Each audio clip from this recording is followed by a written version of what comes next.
What is up everyone, and welcome to some more F123 My Team Career Mode.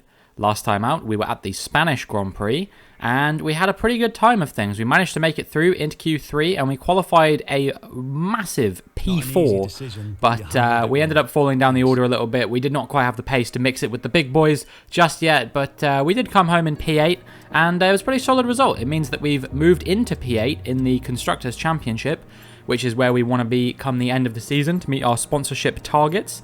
And now we're going to be trying our hardest to get another points finish here at the Canadian Grand Prix, which obviously is the Grand Prix that most recently happened in real life.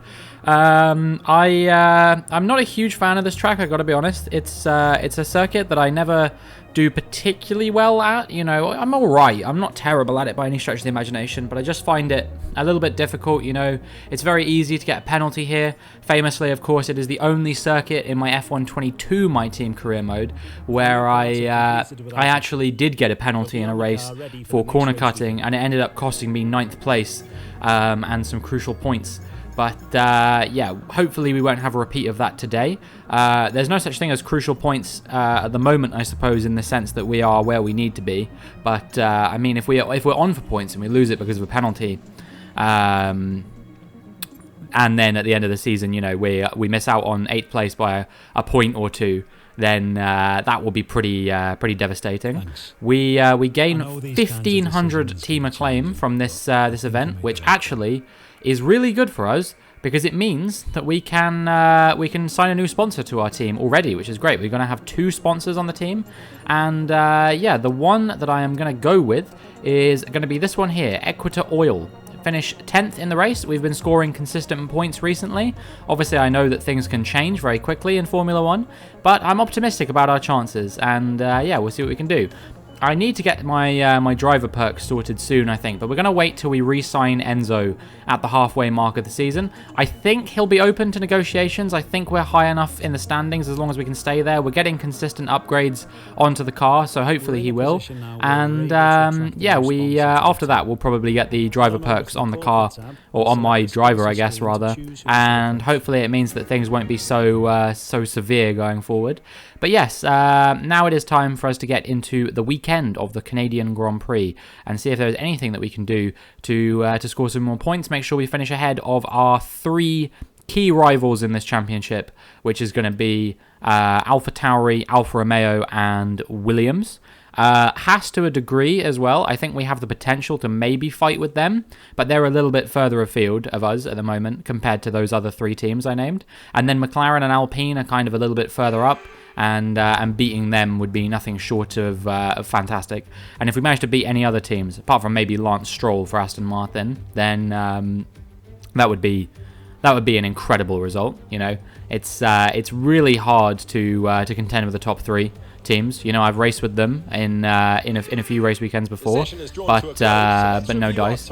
Practice was actually alright. I feel like my pace is good around here. The problem is I felt really uncomfortable driving around here. I don't know if it was the setup I was running or whether it's just the cars in this year's game, but I feel like I was, you know, I was getting oversteer out of a lot of corners. I think that's pretty typical for this year's game from what I understand. You know, you put the power down too early and the car steps out.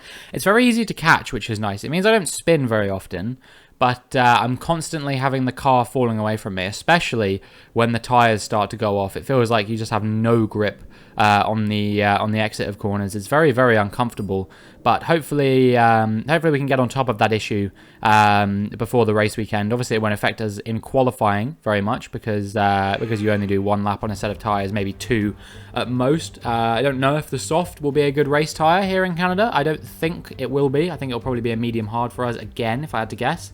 And yeah, we'll see how we can qualify. The target has to be P15. My stretch goal of P12. If we can get there, I'll be very happy, especially at a track like this, which I'm not overly keen on typically. So yeah, here we are on our first flying lap. We crossed the line to do a 1:12.7.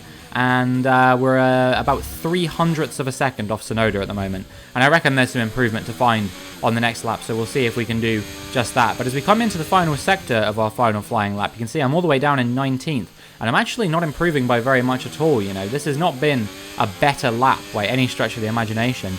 And, I mean, this is slightly concerning at this point. If we don't get a good exit from the final chicane, we could be seeing ourselves exiting Q1, you know. We won't be a feature even in Q2. From the lofty heights of P4 in Spain, we might be about to come crashing down as we need a few tenths improvement to make it out, and we're not going to get it. We're going to be qualifying only P18, and we're going to be kind of like, you might remember Pierre Gasly in 2020. He won the Monza GP, and then the very following race in Mugello, he was eliminated in Q1. And, I mean, obviously we didn't quite get a win on this occasion, but it's certainly that P4 in qualifying felt like a win, set us up nicely for some good points, and this time we're going to have to work a hell of a lot harder to be able to get ourselves into the points. We're going to be starting 18th on the grid, Enzo there in 22nd, and also Gasly, Bottas, Sargent and Albon eliminated in Q1 there. So at least we're ahead of both of the Williams and one of the Alfa Romeos. But there's going to be a big task ahead of us if we want to be in the points or even in the top 12 come the end of race day. You know, it's a long Grand Prix. It's 35 laps on 50% distance, but still, you know, there are not that many opportunities for overtaking. It's very easy to get stuck in a DRS train here. I mean, Alex Albon proved that very recently in the real Grand Prix. He was able to keep a DRS train behind him for probably about half the race, right? So yeah, I mean, very impressive defense from him. Not to take away anything from him, but that just it goes to show how easy it is for a DRS train to form here. But anyway, it is now time for us to get into the Canadian Grand Prix. We are going to see what we can do, but first this. I am giving away a free copy of F123 on PC for all of you to enter. All you have to do is click the link in the description and check out the link and find out the ways that you can enter the giveaway. There are a number of ways you can enter just by simply clicking the link to my channel on YouTube, following me on Twitch, following me on Twitter, or retweeting my giveaway tweet to all of your followers to extend its reach. The giveaway closes on the 2nd of July at 11:59 PM British Standard Time, so make sure you've entered by that point if you want any entry into the giveaway. Any time that you try to enter after that, you won't be counted, and I will be drawing the giveaway immediately afterwards. You'll be contacted by email if you win, and good luck!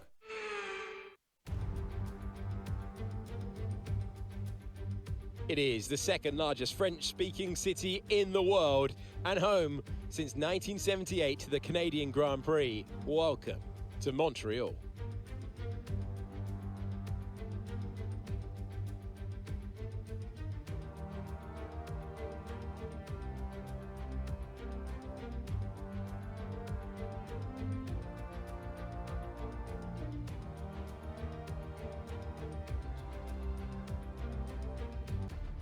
So with the race not far away from starting, here's what today's grid rundown looks like.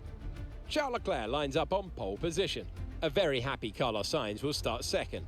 Looking down the rest of the grid, we have Hamilton, Russell, Verstappen, Perez, Fernando Alonso, Norris, Magnussen, Tsunoda, Ocon, Oscar Piastri, Stroll, Joe, Hulkenberg, Gasly, Robinson, Bottas, Sargent, Albon, Fittipaldi, Albon. That's it then. It's time to go racing as we head down trackside for today's race. And here exactly is that glitch that I was talking about once again. It just puts you back to the flag screen, and you'll see in a second that that Canadian flag is gonna disappear, and when it does, you will just be left with whiteness and nothing but whiteness. And yeah, this is a glitch that seems to be prevalent in the game. Codemasters, please fix. Thank you very much. After the points finished last race, let's aim to keep that momentum going.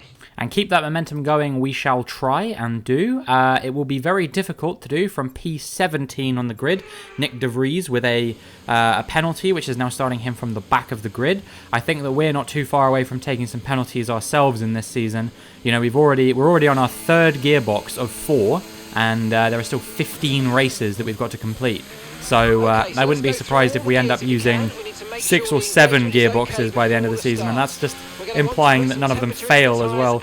The durability of our components is very poor, and yeah, I think it will be beneficial for us to do some durability upgrades at some point sooner rather than later if we can. And yeah, we'll try to avoid getting penalties, but you know, we've already invested a lot in durability, and we can only go so quickly. So we'll see what we can do. But anyway, it's time now to get into the start of the Grand Prix as the lights come on. And the lights go out, and we characteristically get away pretty well. We're already challenging Gasly and Hulkenberg, but there's no gap there, and so I have to kind of back out a little bit. I try and go between Hulkenberg and Stroll there, but again, I wasn't optimistic about the room there. I was trying to play it a bit cautiously, trying not to be too overly brave, because that's how you lose your front wing, as we saw in Monaco. And yeah, we're up into P16 at the moment, challenging Joe for P15.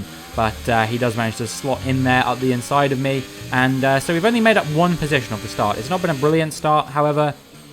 I'm happy to take what we've got for the time being, work with this, and try and progress forward up the order as the race goes on. You know, I'm sure that we'll be able to get ahead of the Alfa Romeo of Joe at the very least. And yeah, if we can get ahead of him, then we'll successfully be ahead of both of the Williams and both of the Alfa Romeos. And then we just have to try and hunt for Tsunoda later in the race to finish ahead of the AlphaTauris as well. Coming under pressure not only from Gasly, who's got ahead of us there, but also Bottas as well in the Alfa Romeo. We're going to try and go around the outside of him at the hairpin, and we do manage to get a better exit as a result. But yeah, Pierre Gasly making his way back into P16. And so yeah, we've fallen back down to where we started at the beginning of the Grand Prix. Not a great look for us so far. Meanwhile, our teammate Fittipaldi is already down in P22 again. He's been overtaken by De Vries, who's made his way up into P20. So yeah, pretty poor start from Enzo there. But you know, it's a hard car to drive, and we need to get some upgrades on it pretty sharpishly. Need to make some improvements to the facilities, and hope that those come in soon. We move straight on to lap 5 now, and you can see that I am getting pretty tired of being stuck behind Pierre Gasly. He has not really pulled away from me any, he's just been kind of stuck behind Joe. So I'm burning all my battery along with the DRS, and we're going to see what we can do, see if we can get ahead of Gasly here. By the time we get to the chicane, we're just about ahead. Somehow that was all 4 wheels on the track. I'm not convinced it was, but yeah, we managed to make it work. And we're back up into P16 for the time being, and now we're just going to see if we can get back in DRS range of Zhou Guanyu by the time we get to one of the DRS zones, and we can keep Gasly behind us, hopefully. Lap 7 now, and you can see that I have managed to close down Joe a little bit more. We're in the DRS zone, and actually that was an accidental move that I went for on him there, which we've ended up turning into P15. But I wasn't even meaning to overtake him. We just we kind of got caught in a bit of a difficult position. I braked a bit too late, so I had to take to the inside, otherwise I was going to go into the back of him, and in the end we turned that into an overtake. So yeah, very impressive, or as I should say, yeah, very intentional overtake. I definitely meant to do that.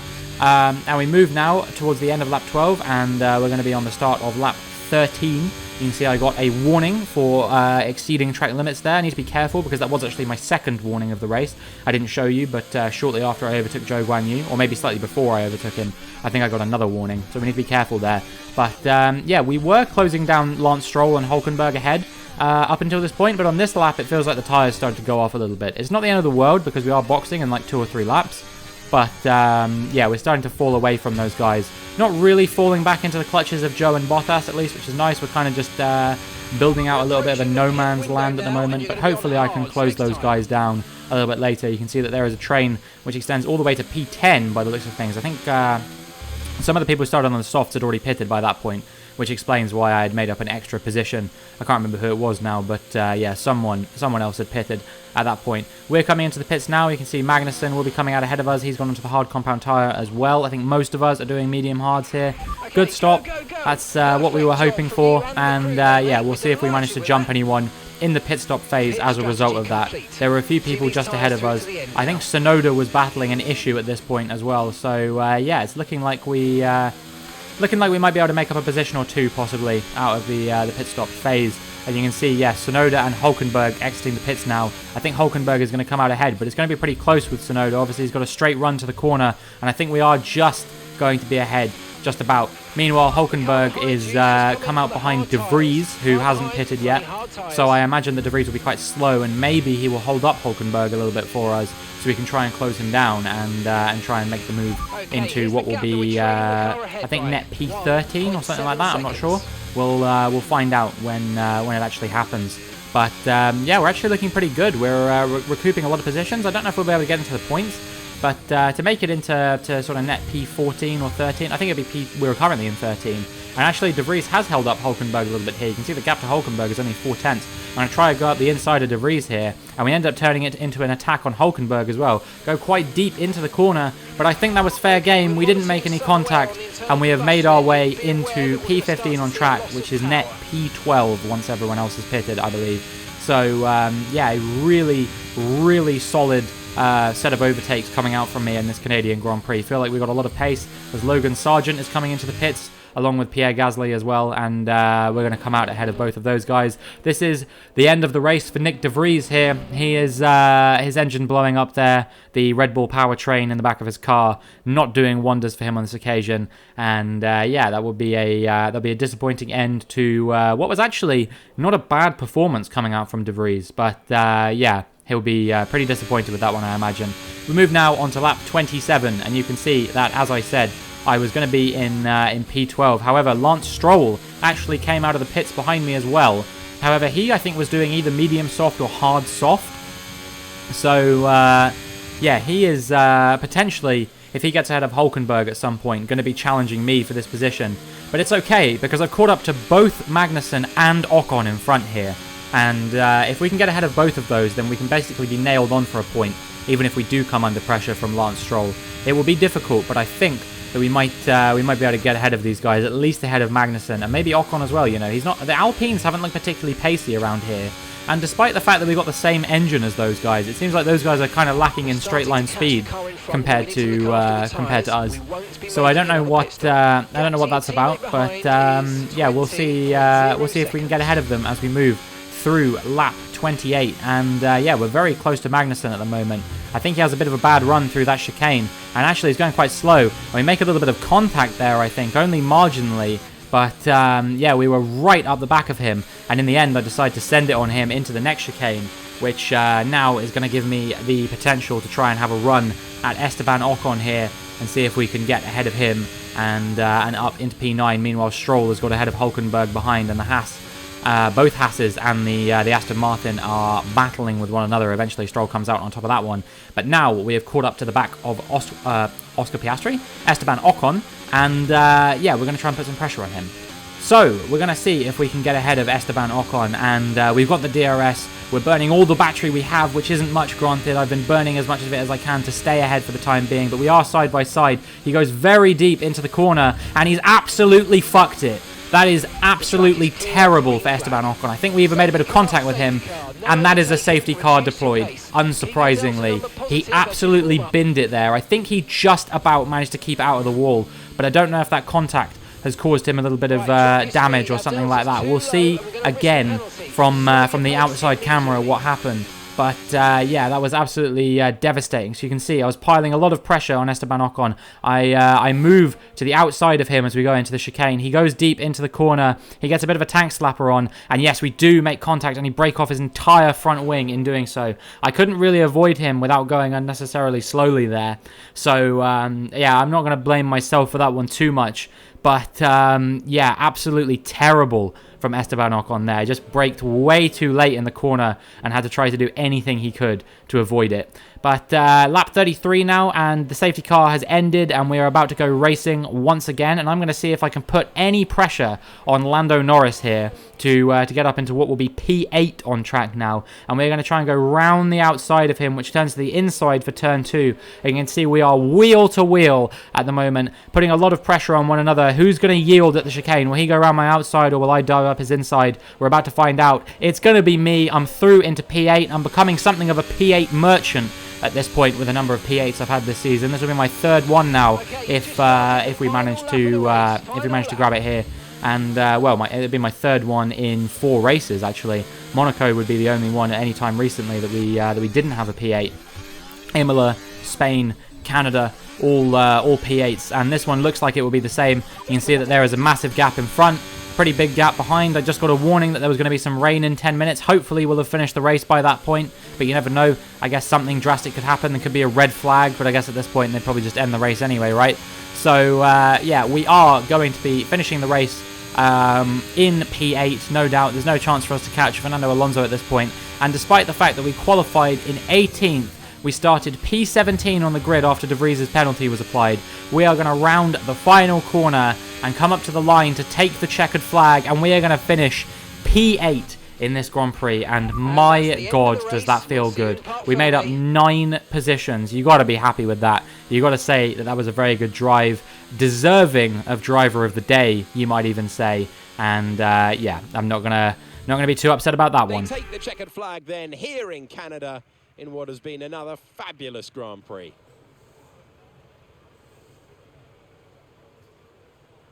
Natalie, fill us in. What was it that helped the team achieve their success today? Well, confidence breeds confidence. Success breeds success. They are very much enjoying a purple patch right now.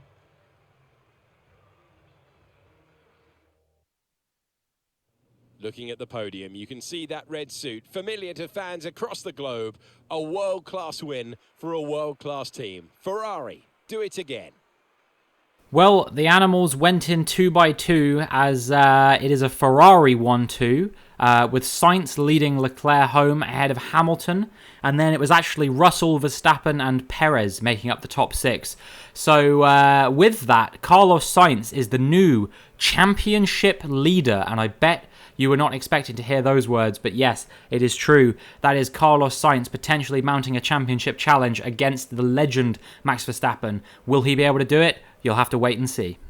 And with his performance today, Carlos Sainz assumes the top spot in the championship standings. And after this round of the World Championship, here's how things look in the drivers' table. So then, Natalie Pinkham, who would you rank as your driver of the day? I have to give it to Robinson. I think the fans just want to see someone try really hard.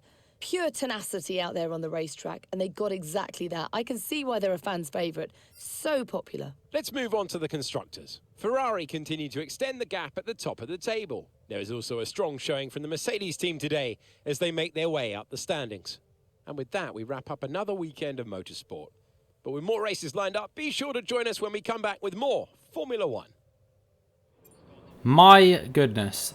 This could be one of the most historic battles I have ever seen if Red Bull don't pull this off. Mercedes have now got ahead of them in the championship. Could you imagine telling someone that a year ago, that Mercedes might be challenging Red Bull in the Constructors' Championship? You know, they would probably have not believed you based on the form that we've seen from Mercedes recently. But yes, Red Bull have fallen to 3rd in the Constructors' Championship. It's an absolutely appalling showing from them, all things considered. Max Verstappen only finishing 5th here. And Sergio Perez, I don't even want to talk about his performances so far this season. It's been terrible. We've been so preoccupied with our own fight. We've not been paying attention to what's going on at the sharp end of the field so much. But it is very entertaining to see that Red Bull are not doing anywhere near as well as they're doing in real life. Not only are they actually involved in a battle, but they're on the losing side of it at the moment, it seems. As, yeah, Ferrari have assumed the lead now of both the Constructors and the Drivers' Championship. We continue working our way up the order, meanwhile. We haven't changed any places in either championship, but I'm definitely feeling a lot more optimistic about our chances of getting ahead of some of those guys. I think maybe we could even challenge Haas in the Constructors' Championship based on the form we've been showing recently. You know, it seems like we're a little bit faster than both Hulkenberg and Magnussen when it comes to the race, but they're pretty racy with me, so I don't know. It's going to be difficult, but one thing I do know for certain is that I think P8 will be very achievable if we can keep up the rate of development and that kind of thing. If the car doesn't tail too far off, and likewise, if they don't find a lot of improvement at AlphaTauri, Alfa Romeo or Williams, I see no way that we're gonna lose this now. There are still 14 races left to go in this season, so there's a long road yet. But we're coming into some tracks now that I actually really enjoy. You know, we've got what? Austria, which is a track that I won at many times in F1 22. Britain, which is one that I dearly love. Hungary, I'm not too big a fan of, but, you know, it is what it is. And then we've got, you know, a holy trinity of races that I adore. Belgium, Netherlands, and now Monza as well. I actually think I might enjoy a bit more in this year's game. Here we're going to see this Esteban Ocon incident again one more time for you guys. You can see I was just piling the pressure on him, and yeah, as he came through the chicane, he just absolutely stacked it, almost hit the wall of champions. He was very lucky not to, but when he was pulling away from it, he hit me instead. So I guess it was just a good thing that he was able to finish the race. He didn't finish it in a points-paying position anymore, but you know, I guess some things are better than nothing. At least he was able to bring the car home. We I guess were caught up in our fair share of incidents in that race, all things considered, because I mean, as you're about to see, we did get one of the sponsorship bonuses, but as you're about to see, we did have a lot of deductions for that. So I don't know what happened, but clearly they thought something was up. But anyway, yeah, a good result for us, and that is going to be it for this video. If you enjoyed, then please make sure you like and subscribe, and hopefully I will see you in the next one.